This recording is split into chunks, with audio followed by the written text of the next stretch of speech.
Well, sitting here at Contact in the Desert on the last night with Adam Curry, that who was one of the speakers here and a friend of mine, and just such a fascinating conference in so many ways. And so I wanted to just chat with you briefly about one aspect of it, I guess. And also you're on the board of the Institute of Noetic Sciences, is that? I'm not on the board, but they have a position called visiting scientist. Oh, they do. But more than that, the scientists there, the faculty, are my friends. Yeah. Well, we could talk about that a little bit, but I guess one of the most fascinating things that's going on with the whole UAP phenomenon is and I'm writing about this in my book too, about remote viewing and what's been seen, in the past of some of these bases that Pat Price saw while he was still alive, and how it all began at SRI and Uri Geller's relationship with Andrei Puharich and those kinds of things. So, and recently, of course, it's been quite fascinating because the word psionics came into the vocabulary, which I never even knew that was the word for some of this.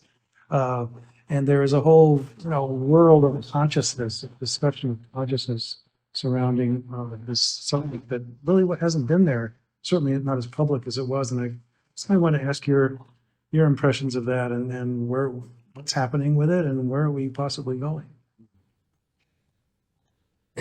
There's a group of people that study memetics, particularly online memetics means. Mimetic, okay. And one of the things that they've determined in their anthropology is that you cannot make a meme happen on purpose. There's an uncertain quality to the meme. It has a life of its own. Really? In fact, if people try to make something a meme, it's cringy and it fails. I think that the word psionics is something like a mimetic entity on the internet, at least. It actually wasn't the term in the research groups, at least public research groups. Psi research, certainly, but psionics, not really until it emerged. Now, there's some science fiction uses of the term previously. And so it's interesting to see both the term and the public knowledge of psi or psionics emerge so as such a cornerstone of the new UAP field, sort of all at once. My experience with the psi research going back several decades now has always been one in which there's a group of people, mostly scientists, who have done the work to do psi research, who have published the papers or who have read them, who have become satisfied with its reality. And then there's a larger group of people that are kind of interested in it because it might correlate with their personal experiences. I had a telepathic dream, something like this. And it was always marked by this resistance and skepticism, armchair skepticism, for the most part, among people who have never really familiarized themselves with the research, etc. As psionics emerged in the UAP community, it was like all of that was gone. Yeah, I have seen little to no real resistance to the psi thing. And I think maybe we've crossed some sort of invisible chasm with the public's acceptance of this. Really? Or perhaps it's, if you're willing to believe that UAP are manifesting in the sky, you're willing to believe that psi is real. But I think that we're actually more sophisticated these days. I think that the work that's been done over the past few decades to A, point out that consciousness is itself a mystery, regardless of the psi phenomena, and B, it actually, once you understand that it might be this intrinsic thing in the universe, that it recovers a lot of the psi research and explains why it was met skeptically, is probably bubbled under the surface long enough that it's been inculcated in a very accepted way in the community. Did you feel that what happened recently when, and maybe you should just tell the viewers a little bit about this, when Jake Barber who was with the military guy who had this encounter, he talked for the first time that any military man talked about recovering crashed craft from another civilization. It weren't NHI, it's called non-human intelligence. And in that, when he had that encounter with this craft, it was tremendously important to him. I mean, emotionally. Can you just, you know him a little bit perhaps, and just relate that a little story? I saw the video that Jake came out with at the same time everyone else did. And it was one of those things where you think that you would never see it in your lifetime. Mm, And here it was. Yeah, yeah. this is like pretty good video of a UAP. Now there's more questions around it, obviously, but for somebody of his caliber to come out with not just a testimonial as a whistleblower, but with the goods, Hmm. the video was really quite interesting. Part of his story had to do with a psi component, With what? with a psi component. Yes. Yeah. I think that it was his story. If not, it's sort of out there around, like adjacent to. Mhm. And that was that there are talented individuals who were recruited to use their psi abilities to summon, so that whoever it was could either learn something about the craft or whatever they wanted to do with them. It's not, as far as I know, it's not dissimilar from what is happening in the public world with CE5. CE5 being these gatherings where people basically, they meditate, have summon UFOs if they can. Yeah. So that has an origin story that goes back. I guess it seems like there was a public and a private version of that. I'm not sure quite what you mean. You mean a public and a private version in terms of what Jake Barber saw, or in terms of? A public version, meaning millions of people around the world are going out and doing CE5. Oh, yes, of course. And a private version that there was a somewhat secret group of people that were out there trying to summon the craft to learn something about them. I guess in a military or some sort of contracting capacity. Yeah, well, I had never seen anything like it, in the sense that, here was this guy who was obviously, a lifelong, very staunch patriot, career military officer, just, kind of a macho guy, suddenly being overwhelmed and crying on TV in this interview over what he felt, when he looked at this craft, as if there was some kind of communication telepathically or however, that, because it was just, he didn't see a being or anything. But that's true, isn't it? I mean, it seemed like it was quite a landmark moment in terms of what somebody was willing to even reveal. That's right. Yeah. You could tell that he was very emotional about it. Yeah. And that him doing this was not just an act of courage, right?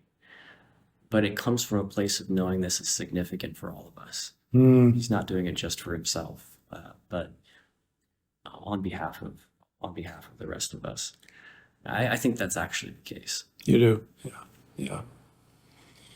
Yeah. Well, let's finally tell a little bit about what the Noetic Institute does, and because they've been involved in these kinds of consciousness studies, I guess, going way back to an astronaut, Edgar Mitchell, wasn't he one of the guys who started it? That's right. Yeah, Edgar Mitchell, who was the sixth man to walk on the moon, Apollo 14. When he came back from his adventure in space, he was so moved to explore the deeper aspects of the human experience. He founded the Institute of Noetic Sciences, or IONS. And they began a program of investigating consciousness, and often the psi things as well. And that's continued. I think the organization is over 50 years old now. Seems like it is. Yeah, it was early 70s. And getting more popular. Mm-hmm. Yeah. And so it's an institute that gives good scientists, real scholars, the freedom to pursue the big questions. And they've done that. Much of the reason, I think, why people understand that there is something more to life, there's something more to consciousness, that psi is real, etc., can trace its origins to the work of people like Dean Julia Mossbridge, and many others who have been a part of the laboratory. Yeah. I actually have a question related to that. Actually also related to AI. Now a lot of people are talking about AI taking over people's jobs, and most likely it's going to happen for the most part. And I don't think resisting it makes any sense with the speed at which it's progressing. But as far as we know, AI is not capable of ESP, of remote viewing, of telepathy, and all those things. So I just had this idea that it would probably be a pretty good idea to lean into those abilities as a humanity and try to develop them and learn them, because it's something AI cannot do, and that's something that distinguishes us as some race with consciousness. What do you think about that? I think you're spot on. AI can tell you a lot about what consciousness is not. Right?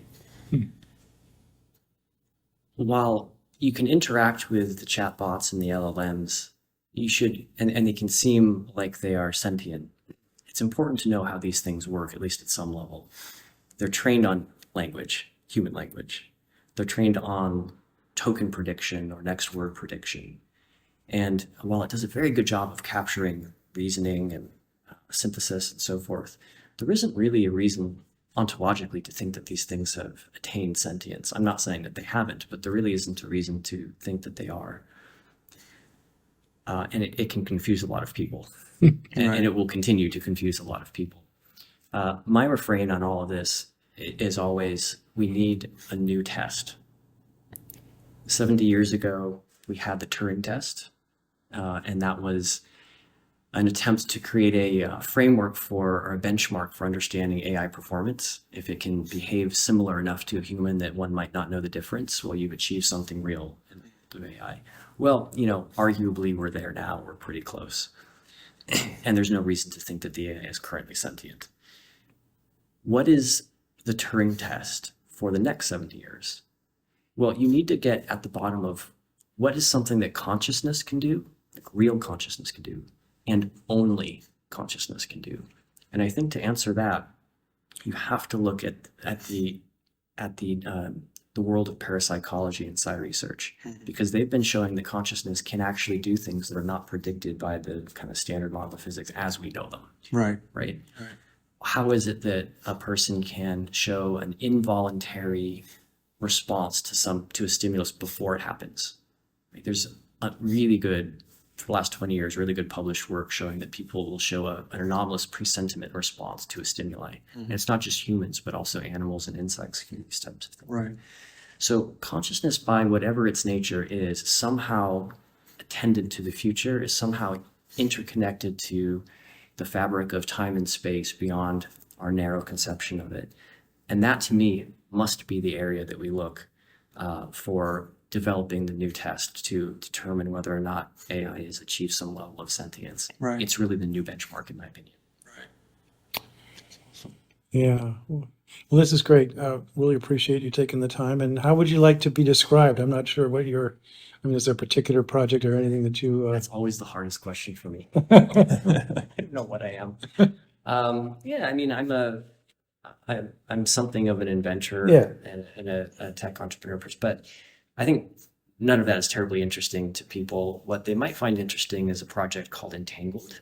Entangled. Yeah, entangled.org, which is a mobile app that is designed to be a global experiment in psi. It's something that is kind of this automated and scaled way of doing psi experiments, the kinds of which we've done for the past few decades, but in a new format and across a much larger base of people. This is a research effort that's kind of meant to tease out very interesting things about consciousness, and hopefully maybe we can learn something. Great. Okay, well, good luck with that, and thanks a lot for your time. We'll look forward to seeing you again soon. Everybody, you got it. Okay. Thank you so much. Great. Perfect.